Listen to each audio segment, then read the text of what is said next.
이분은 바로 발터 베냐민입니다. 이분은 독일의 사상가인데요. 나치 시대에 나치를 피해서 망명을 하려다가 결국 성공하지 못하고 자살한 분이시죠.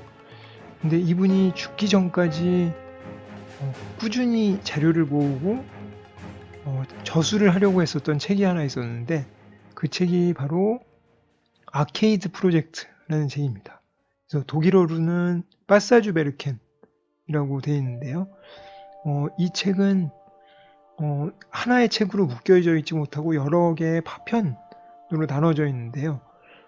내용은 19세기의 파리에 대해서 서술을 하고 있고, 이 시대에 보들레르 같은 시인의 내용도 나오고, 그 다음에 이 시대의 근대성, 그리고 사람들의 욕망들, 그리고 사람들이 사는 방식, 그리고 새롭게 등장한 여유있게 산책을 하는 사람들, 그리고 사치를 부리는 사람들, 이런 여러 가지 근대성, 그리고 근대 사회에 대한 특징들을 종합적으로 서술을 하고 있습니다. 근데 이 내용들이 단순히 그냥 도시에 대한 내용이 아니라 그 당시에 사회, 문화, 예술, 초현실주의, 시에 대한 내용들을 다양하게 다루고 있고, 이 아케이드를 중심적으로 서술하는 것은 이 아케이드가 이 위쪽에 보이는 천정면을 유리로 막아서 내부 가로를 24시간, 그리고 전천후로 겨울이든 여름이든 사용할 수 있는 쇼핑 공간으로 만들었고요. 이곳을 사람들이 여유있게 돌아다니면서 양쪽에 넓게 만들어진 유리로 되어 있는 이 진열장을 보면서 상품에 대해서 구입하고 싶은 욕망을 느끼고, 동시에 그 유리에 비친 자기 자신의 모습과 상품을 같이 동일시하면서 어떤 욕망의 투사를 느끼는 자본주의가 본격적으로 시작되는 단계를 동시에 설명하고 있다는 거죠. 그래서 단순히 도시의 모습을 서술하는 게 아니라 인간의 욕망과, 그리고 자본주의, 그리고 그로부터 생기는 도시, 상품, 그리고 상징 체계, 그리고 아우라의 변화들, 이런 다양한 변화에 대해서 굉장히 냉철하고 풍부하게 서술을 하고 있기 때문에 이 책이 19세기의 도시를 굉장히 잘 서술한 대표적인 책이다라고 설명을 많은 사람들이 하고 있습니다. 이와 연관해서 딜리리어스 뉴욕을 설명을 할 때 램쿠라스가 단순히 맨하탄만을 설명을 하는 게 아니라 맨하탄의 인큐베이터의 역할을 했었다고 코라스가 얘기하는 코니 아일랜드라는 놀이동산에 대해서 설명을 하는데요. 이 놀이동산에 대한 부분이 인간의 욕망을 어떻게 기계적으로 파악을 하고 그리고 구체화시킬 것인가에 대해서 서술을 하는 내용이 나오거든요. 그런 내용이 결국 어떤 환상을 만들어내는 환상의 기술을 구체적으로 초기화 단계에서 만들어낸 것이 코니 아일랜드고, 이 코니 아일랜드가 도시적으로 실현된 게 맨하탄이다 라는 방식으로 서술을 하고 있기 때문에, 이 맨하탄에서 나타나는 여러 도시와 건축의 모습들을 단순히 건물 하나하나를 그냥 객관적으로 서술을 하는 게 아니라 이 도시의 구체적인 건물의 모습과 도시의 양상을 사회의 어떤 특성, 그리고 인간의 욕망이 반영되는 방식, 도시가 구성되는 방식과 같이 연관해서 설명을 하고 있습니다. 이런 점에서 코라스의 딜리리어스 뉴욕을 베냐민의 아케이드 프로젝트를 잇는 책이라고 설명하는 경우가 많이 있어요. 그리고 베냐민의 아케이드 프로젝트가 19세기의 파리를 서술했다면, 정확하게는 19세기 말의 파리를 서술했다면, 램쿠라스의 딜리리어스 뉴욕은 20세기 초의 맨하탄을 설명하고 있는 책이다 라고 얘기를 많이들 하죠. 각 시기마다 그 시기를 대표하는 도시가 있는데, 19세기 말은 파리, 20세기 초는 뉴욕과 미국의 도시라고 얘기를 할 수가 있고요. 그리고 20세기 후반부는 어떻게 보면 아시아의 도시들이라고 얘기를 할 수가 있습니다. 그래서 엠쿠라스가 아시아의 도시에 대한 책을 쓰겠다라고 얘기를 했는데 그 책이 구체적으로 나오지는 않고 뮤테이션이라는 책하고 그 다음에 메타볼리즘에 대해서 연구한 프로젝트 재팬 같은 책으로 나오게 되죠. 그래서 각 시대에 그 시대를 대표하는 도시가 있고 19세기의 파리와 그 다음에 20세기 초의 뉴욕을 대표해 봤을 때 그 각각의 도시를 베냐민과 코라스가 서술했다라고 얘기를 할 수가 있습니다. 그리고 또 한 가지 딜리리어스 뉴욕을 풍부하게 만들고 그리고 베냐민의 아케이드 프로젝트와 더 연관성을 짓게 만드는 사람이 있는데요. 그 사람이 살바도르 달리입니다. 이 초현실주의 작가인 살바도르 달리는 렘크라스의 딜리리어스 뉴욕에서 굉장히 핵심적인 역할을 해요. 그래서 왜 화가가 뉴욕을 서술을 하는데 핵심적인 역할을 하느냐라고 생각을 하실 텐데 이 달리가 사용한 편집증적 비판 방법이라는 방법이 있습니다. 그래서 이 내용은 굉장히 난해한 내용인데 패러노이드 크리티컬 메소드를 줄여서 PCM이라고 얘기를 하는데요. 이 방법이 사실상 딜리리어스 뉴욕을 구성하는 굉장히 중요한 원칙이 됩니다. 그리고 엠쿠라스는 12세부터 24세까지 암스테르담에 살면서 엄청나게 많은 책을 읽었다고 다른 동영상에서 제가 말씀드렸는데요. 그 시기에 엠쿠라스가 달리의 편집 증정 비판 방법을 굉장히 감명적으로 봤다고 그래요.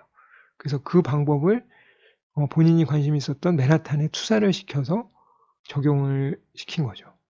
그래서 이런 측면에서 베냐민의 아케이드 프로젝트가 단순히 도시를 서술한 것이 아니라 상징주의나 초현실주의하고 연관이 있는 것처럼 딜리리어스 뉴욕이 이런 초현실주의 그리고 더 나아가서는 정신분석과의 연관성을 만들어낼 수 있기 때문에 더욱더 많은 이론가들이 이 책은 단순히 도시에 대한 책이 아니라 더 복잡하고 기묘한 책이라고 볼 수 있다라고 얘기하는 것입니다. 지금 화면에 보이는 이분은 여러분들이 다들 아는 분일 텐데요. 다름 아닌 정신분석을 창시했다고 얘기되어지는 지그문트 프로이트시고요. 이 분에 대한 의식과 무의식에 대한 내용이 딜리리어스 내용에 전반적으로 깔려 있습니다. 그래서 이 내용이 아래쪽에 기반으로 깔고 그 위에 달리가 등장을 하고 꼬르비제가 등장을 하고 그 다음에 코니 아일랜드가 등장을 하고 여러 마천루들이 등장을 하는데요. 코라스가 어떤 경로로 프로이트에 관심을 가지게 될까를 생각해 보면 일단 달리에 대한 관심으로부터 출발했을 수도 있고요. 또 한 가지 이유 중에 하나는 오른쪽에 보이시는 프랑스 구조주의 정신분석학자인 자크 락강의 영향이었을 수 있을 것 같습니다. 이 자크 락강은 프로이트를 계승하면서 정신분석을 발전시킨 분인데요. 이 분이 60년대에 굉장히 활발하게 활동을 하셨기 때문에 코라스가 다양한 독서를 하고 건축을 했었던 60년대와 70년대에 분명히 락강의 책을 읽었을 것이고 그렇다면은 당연히 그런 경로를 통해서 프로이트와 정신분석에 입문을 했을 것이라고 생각됩니다. 그래서 이 딜리리어스 뉴욕의 내용을 아주 거칠게 정신분석과 연관을 시켜보면요. 이 지금 보시는 프로젝트는 꼬르비제의 빛나는 도시 프로젝트인데요. 대표적으로 20세기 초반에 근대 도시계획을 대표하는 프로젝트죠. 그래서 어떤 이상적인 프로토타입이 있고 그 타입을 유토피아처럼 실현시킨다는 생각인데요. 이게 상당히 플라톤주의적인 생각입니다. 이데아가 있고 그게 현실에 적용된다라는 생각이고요. 이 빛나는 도시는 대단히 금욕적이고 절제된 도시 시스템을 가지고 있습니다. 도시의 형태 자체도 그렇지만 이 안에서 일어나는 일이 사람들이 거주하고 그리고 일을 하고 그 다음에 휴식을 취하고 이동해서 다시 집으로 온다는 이런 네 가지 절차를 통해서요. 도시가 아주 건강하고 일하고 쉬는 도시로 정확하게 구성이 되어 있죠. 그런데 이런 종류의 어떤 질서 잡혀 있는 상태를 코라스가 봤을 때는 직접적으로 서술을 하고 있지는 않지만 이것이 의식 차원의 문제라고 생각을 했었던 것 같아요. 그래서 우리가 다 알고 있다시피 질서가 잡혀있는 의식의 아래쪽에는 어마어마하게 커다란 무의식의 빙산이 있죠. 그래서 물 위에 떠있는 의식은 아주 작지만 그 아래쪽에 거대한 무의식이 있고 그 무의식은 욕망에 의해서 지배가 되는데요. 그 욕망에 의해서 만들어진 도시를 생각을 해본다면 코라스는 바로 맨하탄에서 그것을 발견한 것 같습니다. 그래서 맨하탄이란 거는 인간의 욕망 자체를 기계적으로 실현한 것. 기계적이라는 것은 엘리베이터나 그 다음에 철골 기술이나 그 다음에 현대에 와서는 에어컨 같은 기술들에 의해서 인간의 기본적인 욕망, 맛있는 걸 먹고 싶다거나 놀고 싶다거나 이성을 만나고 싶다거나 아니면은 자아 성취를 하고 싶다거나 다양한 욕망들을 실현시키는 방법으로 도시를 만든 것이 뉴욕, 맨하탄이라고 생각을 하는 것입니다. 그래서 꼬르비제가 뉴욕을 본 다음에 이 뉴욕에 대해서 여러 가지 비판을 하면서 빛나는 도시가 훨씬 더 우월하다 라고 얘기를 하는 것이 코라스가 보기에는 저의 해석인데요. 욕망이 들끓는 어떤 뉴욕이라는 도시를 이 무의식의 상태를 바로 의식의 상태인 빛나는 도시로 억압하려는 것으로 코라스가 파악한 것으로 저는 생각하고 있고요. 그래서 이 억압을 사실은 이 정신착란증의 상태, 광기의 상태에 있는 뉴욕이 빛나는 도시를 능가하는 어떤 잠재력을 가지고 있다 라는 것을 서술한 것으로 저는 생각을 합니다. 그래서 이런 종류의 서술이 그 당시에 구조주의자들이 시도했었던 구조 아래쪽에 있는 어떤 들끓고 있는 힘들과 어떤 움직임들을 포착하려는 시도와 굉장히 유사하다는 생각이 들어요. 그래서 그렇기 때문에 많은 비평가들이나 작가들이 이 책을 읽었을 때 그냥 단순히 도시에 대해서 서술을 하는 게 아니라 어떤 시대 정신을 이야기하고 있다. 질서 밑에 있는 무질서, 의식 밑에 있는 무의식, 그리고 억압된 것 밑에 있는 어떤 꿈틀거리는 힘들을 읽어내려는 그 당시 60년대 말의 68운동과 여러 도시와 문화, 사회의 종합적인 흐름과 이 책이 딱 맞물려 떨어져 있다라는 거를 다들 발견해낸 것 같아요. 그래서 그리고 또 놀라운 거는 그런 종류의 68년 문화운동 때 나타났었던 힘을 그 당시 도시를 서술하면서 찾아낸 게 아니라 1910년대, 20년대에 맨하탄을 보면서 소급적으로 찾아낸 거죠. 그러니까 과거에 있던 거를 다시 찾아서 선언처럼, 매니페스토처럼 만들었다는 게 굉장히 여러모로 특이하다. 이 책은 굉장히 뭔가 그냥 그 건축이나 도시책이 아니다 라는 걸 사람들이 느낄 수 있었다고 생각을 합니다. 램쿠라스 자신은 이 책을 소급적 선언문, 맨하탄을 위한 소급적 선언문이라고 얘기하고요.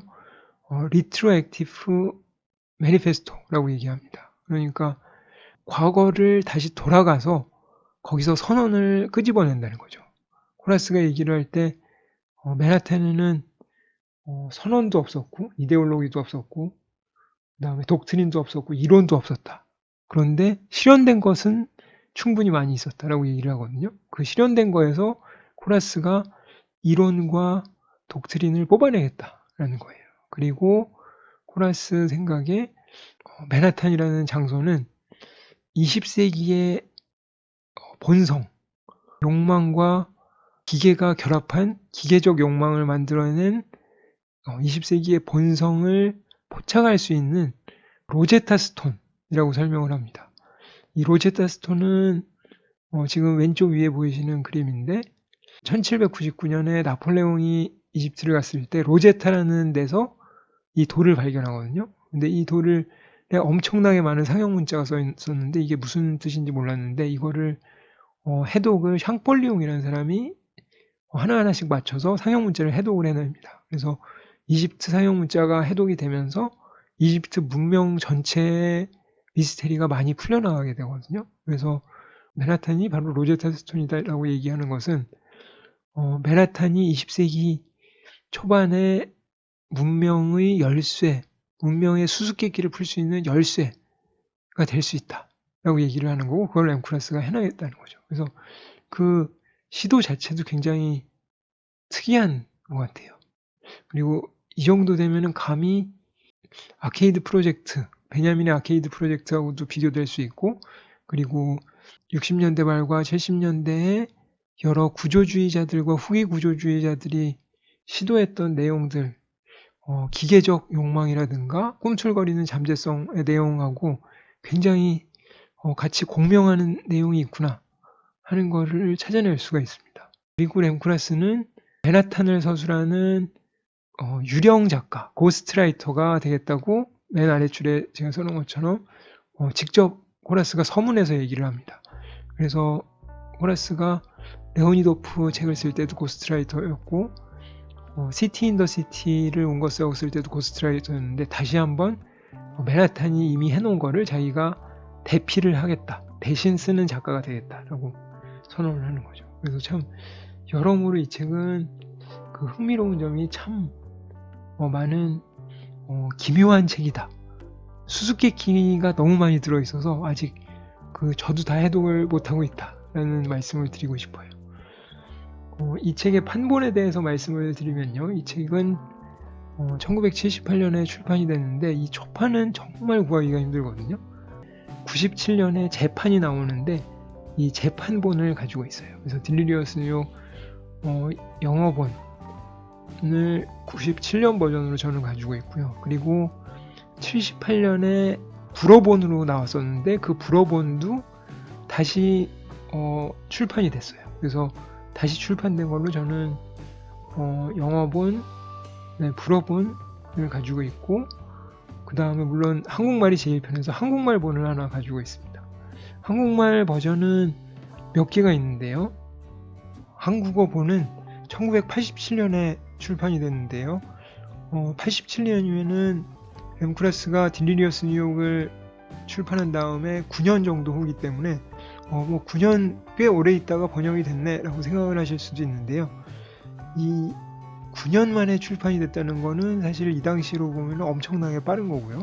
그리고 87년이면은 램쿠라스라는 사람이 지금은 굉장히 많이 알려져 있지만 이때는 거의 존재 자체를 아는 한국 사람이 없을 시절입니다. 그리고 더군다나 이 책을 번역을 87년에 몇 개월 만에 한 게 아니라 한 1, 2년은 걸리셨을 거기 때문에 분명히 85년 정도부터는 번역을 하고 책의 존재를 아셨을 것 같거든요.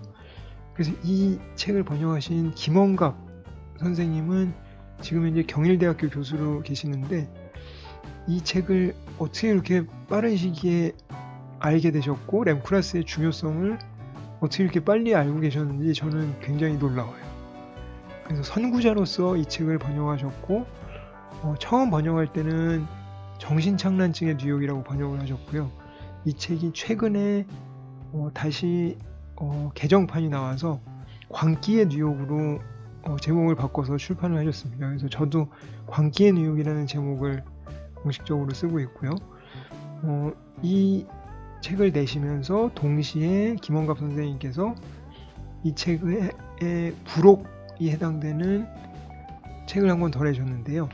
밀집문화의 건축입니다. 그래서 이 책을 보면은 딜리리어스 뉴욕에 포함되어 있지 않은 램쿠라스의 미스테리한 프로젝트들이 있거든요. 초창기 드로잉만 있는 프로젝트들이 있는데 그 프로젝트를 굉장히 잘 설명해 놓으시고 그리고 딜리리어스 뉴욕에 숨겨져 있는 러시아 아방가르드와의 연관성을 잘 설명해 놓고 계세요. 그래서 레오니도프나 긴즈부르그의 사회적 응축기, 소셜 콘덴서의 개념하고 어떤 연관성이 있는가를 굉장히 잘 설명해 놓으셔서 딜리리어스 뉴욕을 읽을 때 정말 도움이 많이 되는 책입니다. 그래서 그 김홍갑 선생님은 선구자로서 굉장히 중요한 역할을 지금까지 잘 하고 계셔서 참 그러니까 대단하신 분이다 라는 생각이 듭니다.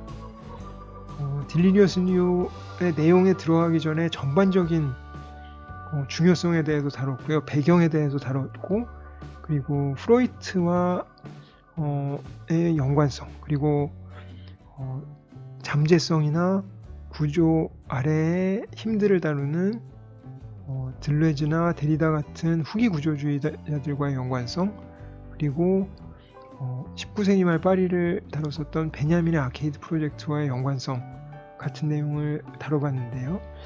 이제는 본격적으로 딜리리어스 뉴욕 책 안으로 들어가서 구체적인 내용들을 살펴보도록 하겠습니다.